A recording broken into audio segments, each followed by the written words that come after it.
Welcome to the Slop Farm. Enjoy the video. You start by confirming the exact sensor model and the replacement battery type.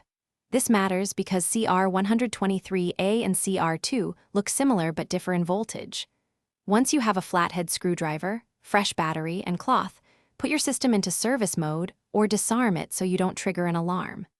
Next, locate the sensor on the wall or ceiling, remove the cover clips or screws, and keep fasteners in a small bowl so nothing gets lost while you expose the battery compartment. Once the cover is off, observe how the old battery sits so you can replicate orientation. Polarity is critical.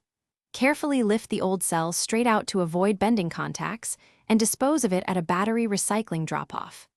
Now place the new battery into the holder with the correct polarity. Press firmly until it seats and the contacts click. Make sure there's no gap or loose connection. Replace the cover. Tighten screws or snap clips back into place. Do not over-tighten plastic fasteners. After reassembly, exit service mode and perform a walk test or use the control panel's sensor test so you verify motion detection and signal. If the sensor does not respond, power cycle the hub, reseat the battery, and inspect contacts for corrosion or debris. Clean with a dry cloth if needed. Should problems persist, try a second new battery to rule out a bad cell.